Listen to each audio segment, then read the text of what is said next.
Hai teman-teman Pro Tugu Api, welcome to Lelang Chessy dan Cuan Podcast bareng aku Amelia Marda. Nah, yang baru join welcome. Di sini tempatnya kalian belajar investasi di dunia properti dan gimana caranya kalian juga bisa dapetin cuan. Nah, pengen tahu gimana caranya nonton di episode sebelumnya ya, karena kita udah sharing banyak banget sampai di episode sekarang ini. Nah, episode sekarang aku juga ngundang bintang tamu spesial. Aku ngobrol-ngobrol lagi sama Bapak Rido sebagai pengacara. Karena kita di sini akan ngebahas tentang legalitas Chessy itu sendiri. Mungkin di luar sana masih banyak yang belum teredukasi. Contohnya mungkin kayak kemarin aku belum tahu tentang Chessy. Nah, lama-kelamaan aku nge-host, aku sambil belajar juga dan akhirnya aku teredukasi juga. Jadi kita langsung tanyakan aja gimana Chessy secara hukumnya sama Pak Rido selaku pengacara. Ya Pak ya. Bapak terima kasih banyak sudah mau ada di podcast ini lagi. Udah 2 kali hadir di podcast Pro Tugu Api. Yeah. Dan kira-kira kita bahas Chessy ya Pak sekarang secara hukum gimana. Tapi menurut Bapak dari kacamata hukum Chessy itu sendiri apa sih Pak? Chessy ini diatur itu masih pakai undang-undang lama. Undang-undang apa sih? KUA Perdata. Itu udah dari zaman Hindia Belanda, masih waktu dijajah udah ada tuh. Nah, pasalnya itu pasal 613 tentang itu ngatur tentang Chessy. Chessy ini apa sih? Peralihan piutang gitu. Jadi misalnya bank mengalihkan piutangnya kan hak tagih tadi kepada misalnya ya ada yang misalnya beli Chessy tadi gitu, misalnya ke Mbak Amel. Nah, Mbak Amel ini berhak apa? Ya berhak untuk menagih seperti itu. Tapi ya Pak, kalau untuk Chessy ini sendiri, kita biar diperjelas lagi ya. Apakah ini resmi diselenggarakan oleh negara? Nah itu secara jelasnya payung hukum utamanya itu gimana? Payung hukumnya masih pakai tadi KUA Perdata tadi ya. 613. Jadi masih pakai payung hukum yang lama. Memang diaturnya udah dari lama nih. Seperti itu, dan memang udah itu sah. Diakui oleh negara. Nah, undang-undang ini kan memang dipakai dari zaman dulu sampai sekarang nih.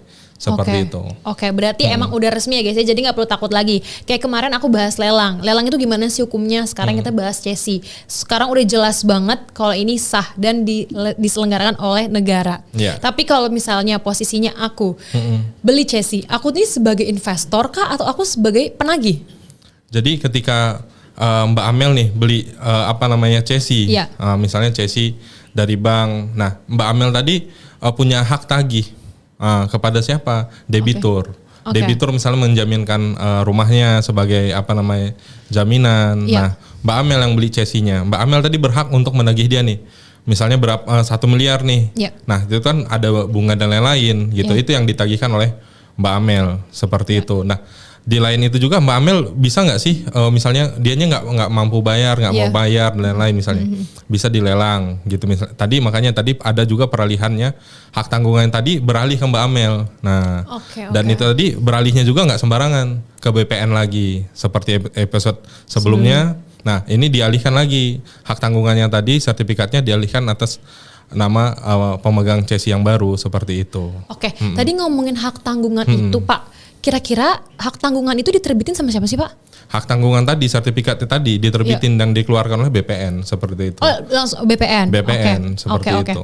Tapi misalnya nih Pak, pernah ada masalah gak misalnya debitur ini marah atau ngegugat gara-gara utangnya ini dijual lagi ke aku misalkan gitu. Itu hukumnya gimana? Proses hukumnya gimana? Jadi itu udah dilindungin juga. Kenapa dilindungin tadi? Asal syaratnya dipenuhin. Artinya ada syarat-syaratnya nih, diberitahukan ke debitur seperti itu. Jadi ketika udah diberitahukan di debitur gak ada masalah gitu loh. Nah, jadi hak tagihnya tadi udah beralih kepada Mbak Amel seperti itu. Jadi kalau dia mau gugat ya pasti juga hasilnya pasti ditolak seperti itu gugatannya. Gitu kan. Tapi Pak, kalau misalnya yang terjadi di lapangan, kenapa si debitur ini dia berani ngegugat padahal kan aku sebagai pembeli Chessy juga udah punya hak kan Pak? Itu kira-kira kenapa? Karena tadi memang di Indonesia tidak dibatasin orang untuk menggugat. Boleh-boleh aja. Seperti itu. Jadi kadang orang ngasal-ngasal gugatannya ya udah seperti itu. Berarti kalau untuk Chessy ini sendiri aku kan baru tahu banget Chessy ya Pak ya. Jadi aku tahu Chessy ini justru dari Pro Tugu ini. Ya, tapi sebenarnya Chessy ini emang udah lama kah? Terus juga memang udah diselenggarakan sama negara udah lama atau gimana? Nah, Mbak Amel nanya nih. Sudah lama atau belum? Iya. Nah, saya jelasin tadi. Iya. Diaturnya itu masih pakai KUH Perdata. Nah, ini undang-undangnya ada sebelum Indonesia merdeka. Nah, masih pakai itu. Udah gitu. lama banget. Udah lama banget. Tapi jujur aku baru taunya sekarang-sekarang ini, dan mungkin banyak orang juga yang belum tahu tentang CESI itu sendiri ya Pak ya. Jadi kita kupas di podcast biar kita lebih kenal lagi tentang CESI. Oke Pak. Nah, kira-kira nih Pak, bagaimana kedudukan hak tanggungan dibanding warisan atau ahli waris? Nah, kuatan siapa nih Pak? Nah, jadi kalau CESI tadi ini sama-sama peralihan ya. Nah, peralihannya tadi kalau misalnya hak tanggungan. Jadi itu kan CESI, maksudnya Amel mungkin satu rumah beralih, misalnya itu tadi hak tagihnya bank. Nah, cuman karena ada CESI itu beralih ke Mbak Amel. Nah, beda ketika hak warisan. Warisan tadi misalnya rumah orang tua Mbak Amel beralih ke Mbak Amel. Nah, itu diatur 800 pasal 800 KUH Perdata juga nih. Pasal 833. Nah, jadi memang itu ketika orang tua Mbak Amel meninggal, itu hak milik tadi beralih ke Mbak Amel. Nah, cuman misalnya rumahnya ternyata dianggunkan ke bank nih, Mbak Amel wajib terima nggak? Ternyata, mohon maaf, harga pasarannya misalnya minjemnya sekarang kan misalnya harganya nggak sebanding lah, hutangnya lebih banyak ternyata. Nah, Mbak Amel harus nerima nggak? Enggak. Kenapa? Itu diakomodir lagi. Pakai KUH Perdata lagi nih, masih pakai undang-undang lama. Pasal 1045. Nah, tiada satupun orang diwajibkan menerima warisan yang jatuh kepada tangannya gitu. Jadi Mbak Amel ketika lihat, oh ini saya dapat warisan nih. Nah, utang juga kan warisan tuh. Ternyata utang tadi sama harta tadi udah dibandingin banyakin utangnya.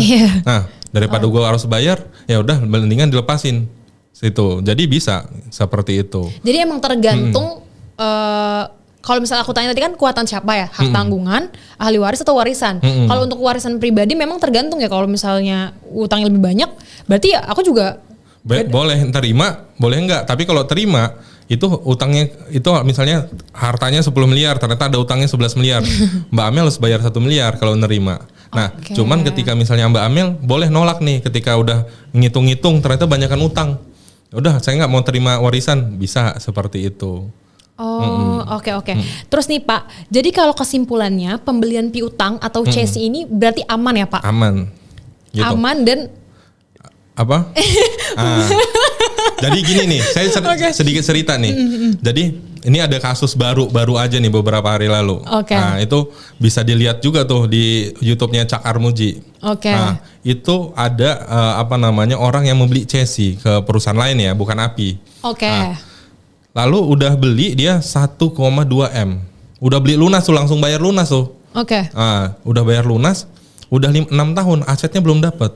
Nah, ternyata edukasi yang diberikan oleh perusahaan yang jual ini, saya nggak sebut PT-nya ya.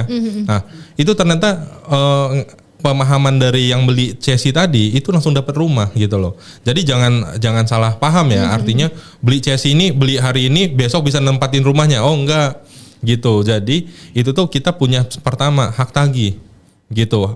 Kedua itu kita bisa lelang juga, tapi ada prosedurnya ya gitu. Nah, ketiga itu bisa juga dicesikan lagi ke pihak lain lagi gitu, Mbak Amel. Jadi nggak serta-merta langsung, jadi takutnya jangan salah paham gitu, investasi di itu besok bisa nempatin rumahnya murah katanya gitu kan. Harga misalnya mungkin saya itu mungkin misalnya 5M dapat CESI-nya 2M misalnya kayak gitu. Oh besok langsung bisa nempatin rumahnya. Oh enggak gitu. Jadi ada prosesnya. Ya nggak secepat itu lah ya Pak ya. Tapi kalau itu kan salah satu masalah yang terjadi di lapangan. Yang maksudnya miskom antara si mau beli CESI ternyata besoknya mau ditempatin, padahal kan nggak bisa kayak gitu. Tapi kira-kira masalah yang benar-benar paling, wah ini menurut Bapak tuh, wah ini kacau banget nih. Itu ada gak sih Pak, kira-kira apa? Itu tadi yang kacau sih. Yang tadi? Tadi itu kacaunya kenapa? Ternyata bukan satu orang. Jadi bukan salah pemahaman. Ternyata memang dijelasin itu, dia dapat rumahnya langsung. Seperti itu. Nah, jadi itu jahat banget sih. Dan nggak ada proses dan nggak didampingin juga gitu. Artinya udah 5-6 tahun itu bukan satu orang. Nah nggak didampingin tuh. Wah kasihan banget kan orangnya ternyata. Untuk mohon maaf ketika Mbak Amel nih beli CESI di API. Kalau misalnya udah beli CESI terus nggak didampingin. Nah coba cara nagihnya bingung pasti kan. Nah gimana sih dapat ininya. Nah cuman kan kalau di API didampingin seperti itu. Oke. Kalau di API pasti udah lengkap, balik lagi sama kayak lelang kemarin tuh yang kita bahas ya guys ya. Tapi kira-kira nih kalau misalkan aku beli chassis, dokumen apa aja yang aku dapat kalau misalkan aku pastiin oke nih ini chassis aman nih, ini legal nih. Kira-kira apa tuh Pak? Jadi dokumennya tadi ketika dia ada hak tanggungannya tadi, itu di BPN tadi bisa dialihkan ke Mbak Amel. Terus kalau udah dialihkan Mbak Amel, apa sih manfaatnya gitu kan? Misalnya kan terjadi banyak yang perusahaan pilot. Hak tagih pertama itu Mbak Amel. Bukan misalnya kan banyak nih. Misalnya ya saya nggak disebut yang misalnya ada perusahaan yang dipilot kan. Nah, asetnya tadi dijual. Nah, tapi ini kan mohon maaf, misalnya asetnya cuma 100 miliar, tagihannya misalnya 200 miliar. Nggak mungkin semuanya kebayar kan? Tapi Mbak Amel mendapatkan hak tagih pertama. Seperti itu. Mbak Amel dulu, baru setelah sisanya untuk yang lain, seperti itu. Maksudnya aku dapat hak tagih pertama gimana nih? Jadi ketika misalnya dapat chassis, misalnya chassis-nya hotel, misalnya hotelnya dipilitin sama orang. Nah, jadi kan misalnya hutang dari hotel tadi, misalnya 200 miliar, tapi hotel ini cuma dijual ini asetnya cuma 100 miliar, berarti ada kekurangan bayar 100 miliar kan? Berarti orang pada rebutan nih untuk siapa duluan untuk nagih kan, Nah, karena pasti yang belakangan pasti nggak dapet. Jadi ketika kita itu ibaratnya memegang hak tanggungan tadi, kita punya hak tagih pertama gitu. Contohnya kayak aku tadi. Oke. Nih Pak, kita ke pertanyaan selanjutnya ya. Apa yang harus diperhatikan secara hukum kalau misalkan aku mau beli chassis ataupun investor mau beli chassis? Nah, misalnya tadi yang misalnya belinya di API atau di pihak lain gitu, ya harus dilihat tadi bagaimana track recordnya misalnya API yang perusahaan lain tadi gitu. Misalnya kan belinya di API, ya bisa lihat dulu, jangan sembarangan. Saya seperti yang saya bilang tadi, contohnya yang di Surabaya tuh, kenapa saya ulang terus di situ? Itu contoh nyata loh. Orang beli chassis, salah pemahaman. Saya mikirnya mungkin salah pemahaman, tapi kalau banyak orang belum tentu salah pemahaman kan. Nah, hak tagih. Jadi bukan ketika misalnya langsung dapat chassis, langsung bisa nempatin tanahnya, nggak seperti itu. Nah, jadi memang yang harus diperhatikan tadi belinya di mana, seperti itu. Belinya di mana? Tips lain? Tips lain tadi ya uang juga gitu. Nah, jadi udah pasti ya? Iya, itu udah pasti sih.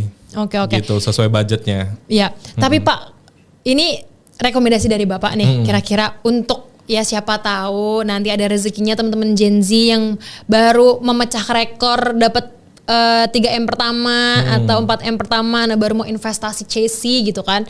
Kira-kira ada tips gak untuk yang baru mulai banget investasi chassis biar baliknya, maksudnya biar meminimalisir kesalahan yang gak akan terjadi di lapangan? Kalau itu tipsnya itu mungkin ke Pak Frans dan Bu Vera yang pasnya. Nah, cuman sedikit saya untuk keamanan aja. Oke. Nah, keamanannya tadi jangan uang yang namanya investasi, mau investasi kan Mbak Amel? Iya, investasi. Jadi jangan uang yang besok mau dipakai, itu nggak boleh. Kenapa kayak gitu? Itu contoh nyata yang di Surabaya itu, dia menggunakan uang, memang uang, cuman itu uang utama mereka gitu digunain. Makanya dia mikir bisa nempatin rumahnya ketika butuh, rumahnya bisa dijual. Oh enggak, salah pemahamannya seperti itu. Enggak langsung bisa besok nempatin, besoknya langsung dijual juga, enggak bisa seperti itu. Kira-kira nih Pak, kalau tagihan itu ada jaminannya kayak rumah atau tanah nih, terus aku beli chassis, aku bisa ambil alih gak sih Pak? Dari bisa. Si debitur itu jaminannya? Bisa aja gitu. Bisa. Karena cuman ya ada prosedurnya ya. Nah, itu prosedurnya apa aja tuh Pak? Kalau boleh tahu. Jadi misalnya bisa juga dilelang tadi kan, misalnya kalau misalnya beralihnya ke Mbak Amel tadi, itu harus misalnya secara sukarela gitu, secara kekeluargaan, diskusi dengan dia bagaimana misalnya mau bayar kerohiman dan lain-lain seperti itu. Nah, ini kerohiman apa nih Pak? Nah, kerohiman tadi kebijaksanaan kita kan, artinya untuk menyelesaikan masalah ini, dan dia juga udah deh cukup aja lah daripada saya udah nggak mampu bayar nih. Nah, udah Pak bantu saya untuk ngontrak misalnya berapa tahun misalnya gitu. Jadi misalnya asetnya 2 miliar. Dia cuman butuh, ya udah deh Pak, saya udah nggak sanggup lagi bayar. Bayar itu 200, 100 juta, 50 juta gitu. Saya keluar seperti itu. Jadi bisa diatur bagaimana peralihannya ke Mbak Amel seperti itu. Jadi itu tergantung kesepakatan bersama ya kalau kayak gitu ya. Iya. Oke, nextnya. Tapi kira-kira nih yang terjadi di lapangan, Chessy itu sering jadi ribut hukum nggak? Misalnya debitur gak diterima atau ada terjadi sengketa kayak gitu-gitu? Nah, ada aja gitu. Misalnya kayak yang saya contohnya memang ke contoh nyata tadi ya. Nah, itu bisa nih apa namanya apa nih sebutannya? Sobat atau bestie itu apa nih Pro 2AP nih? Teman-teman Pro 2AP. Teman-teman. Nah, teman-teman bisa nonton YouTube-nya Cak Amar Muji tuh. Okay. Nah, itu di situ contoh nyata. Nah, artinya contoh nyatanya apa nih? Masalahnya nyata banget tuh di situ. Ketika dia beli Chessy, dia salah paham. Nah, dia mikirnya itu rumah itu langsung milik dia. Padahal hak tagih. Dia nggak pernah nagih haknya tadi ke debitur. Debiturnya tetap nempatin. Seperti itu. Dianya nggak paham nih.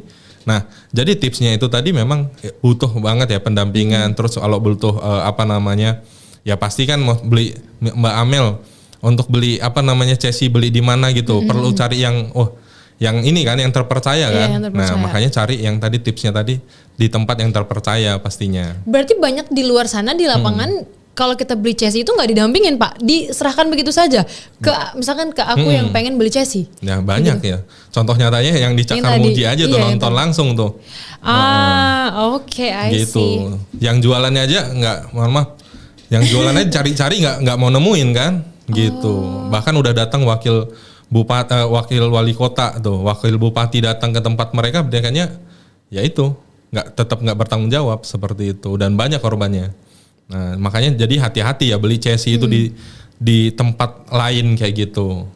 Nah Pak, kemarin kan aku sempet tanya yang di episode lelang kan, kalau misalnya digugat udah beli lelang terus gimana? Nah ini balik lagi nih sama nih pertanyaannya, cuman ini bedanya Chessy.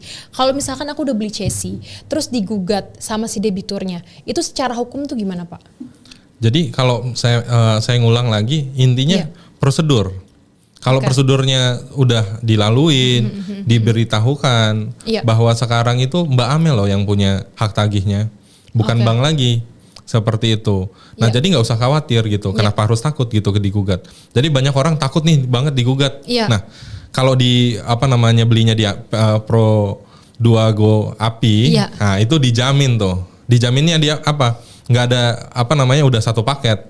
Jadi misalnya digugatnya takut nih digugat nanti 7 gugatan. Nah enggak.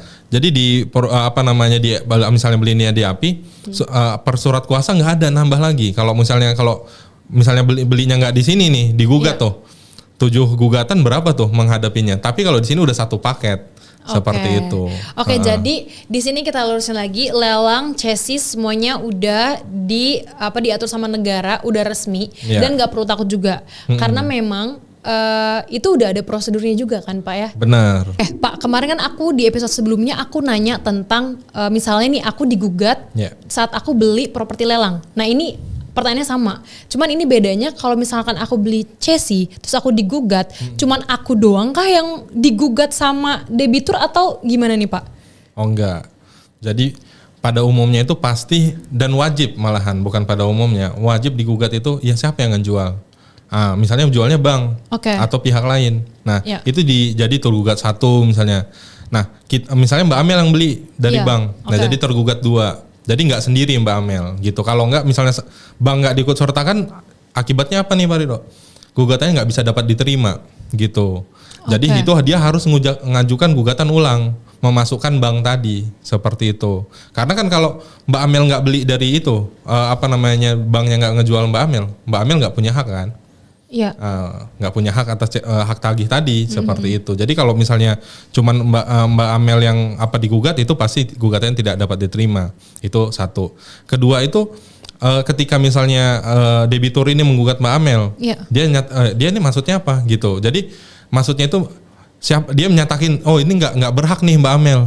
Nah dia yang harus membuktikan kenapa Mbak Amel nggak berhak gitu. Jadi ada di hukum itu siapa yang menyatakan dalilnya, dia yang wajib membuktikan dalilnya tersebut gitu. Jadi dia harus membuktikan nih kenapa Mbak Amel nggak berhak terhadap hak tagih tersebut. Sedangkan Mbak Amel udah jalanin nih semua prosedurnya, udah dijalanin, dia gugat, dia bilangnya Mbak Amel nggak berhak nih nagih ke saya. Oke. Gitu. Dia harus buktiin kenapa nggak berhaknya tadi.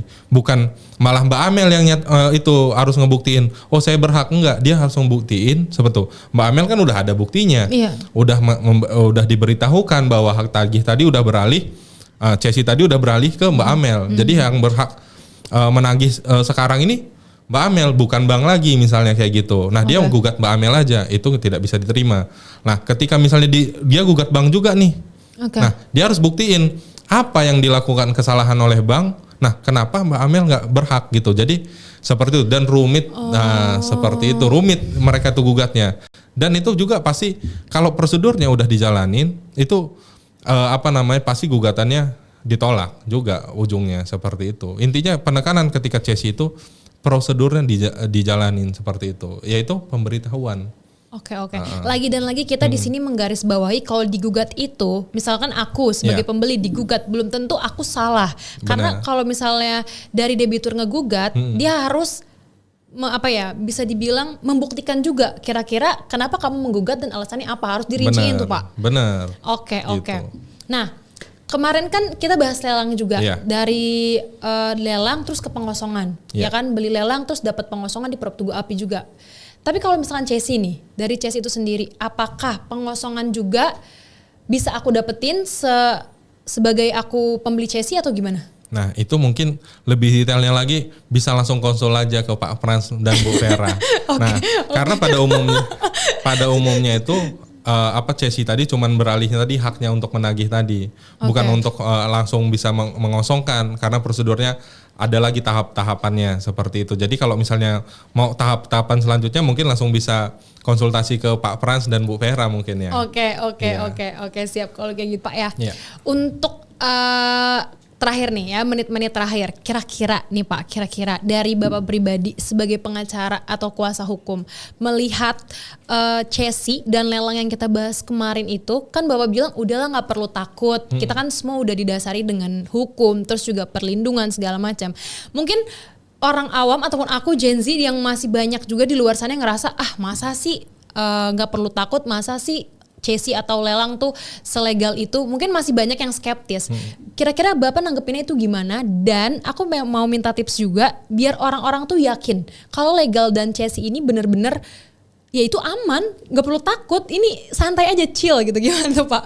Nah mungkin saya jelasin lagi sedikit ya Mbak Mel. Intinya kenapa sih kita takut misalnya digugat? Sama aja kita misalnya nggak takut kita dilaporin kalau nggak salah. Ya sama, nggak harus takut juga kalau misalnya digugat kalau nggak salah gitu. Kalau prosedur yang udah kita jalanin semua, ketika dia membuktikan pasti juga ditolak oleh majelis hakim di pengadilan gitu. Kenapa? Prosedurnya udah dijalanin semua, gitu. Pada umumnya kalau Cesi di bank ini itu kredit yang mohon maaf memang macet dan lain-lain, makanya dialihkan hak tagihnya ke orang lain. Untuk apa? Untuk perputaran uang berjalan, ekonomi berjalan. Makanya bank jual Cesi seperti itu. Hak tagihnya dijual nih. Misalnya ke Mbak Amel. Nah, seperti itu. Jadi nggak usah takut kan, Mbak Amel belinya juga pakai secara sah gitu kan. Diberitahukan juga gitu. Jadi nggak usah khawatir terkait gugatan tadi. Memang menggugat itu di Indonesia memang boleh semua orang, gitu. Walaupun misalnya dasarnya nggak ini nih, nggak berdasar nih, boleh aja gitu. Nah, cuman pasti ditolak, gitu. Jadi nggak usah khawatir Mbak Amel seperti itu. Aku ngenot banget tadi yang Bapak bilang ekonomi berjalan. Berarti secara gak langsung memang ngebantu perekonomian negara juga ya Pak ya? Kalau kayak gitu? Gitu. Kan bank itu butuh perputaran uang ya. Untuk menjalankan kredit, ketika misalnya semuanya gagal bayar, nah hak tagih tadi kan, nah bank butuh untuk menyalurkan ke tempat lain, nah makanya dia jual Cesi. Nah Cesi tadi ketika Mbak Amel beli Cesi ke bank tadi dapat uang ini dong, mohon maaf misalnya uang segar ya dibilangnya. Nah itu bisa langsung dia salurkan lagi seperti perputaran ekonomi berjalan seperti itu. Oke. Makasih banyak ya Pak Ridho udah jawab pertanyaan aku yang mungkin pertanyaan dasar banget dari aku pribadi gitu ya. Yang karena aku pribadi kalau misalnya emang belum ngerti aku pasti tanya-tanya terus gitu teman-teman. Nah teman-teman Prop Tugu Api, jadi aku mau nekankan sekali lagi, Pak Ridho juga udah berkali-kali ngomong kalau misalkan lelang ataupun Cesi itu sendiri juga aman. Udah di diawasi sama negara juga, dan memang kita juga dilindungi juga gitu sebagai pembeli lelang atau sebagai pembeli CSI. Jadi nggak perlu khawatir untuk takut digugat lah, karena kan balik lagi Pak Rido juga bilang digugat itu berhak, kita punya hak untuk menggugat juga, tapi belum tentu gugatan itu benar, karena dari debitur sendiri kalau ngegugat harus ada yang namanya bukti-buktinya ya Pak ya. Benar. Oke teman-teman, kalau misalkan masih bingung nih, karena memang pembahasan CSI itu bikin panas ya di sini ya, jadi agak-agak menantang gitu, bisa banget di kolom komentar tanya-tanya yang di TikTok, di YouTube, Facebook, ataupun yang ada dimanapun sosial media Prop to Go API, komen-komen aja. Nanti mungkin akan dijawab sama Pak Rido juga kalau hadir lagi ke podcast ini, atau Bapak Frans atau Bu Vera. Jadi kita sharing-sharing santai aja. Oke, teman-teman Prop to Go API, jangan lupa apa? Di subscribe ya, di follow, biar kita tuh nggak nonton yang nggak jelas. Kita nonton tuh harus yang mengedukasi. Jadi kita tuh ilmunya banyak ya teman-teman ya. Pokoknya pantengin terus podcast Prop to Go API ya, karena kita akan upload setiap minggunya. Sampai ketemu nanti di Lelang CSI dan Cuan Podcast. Bye.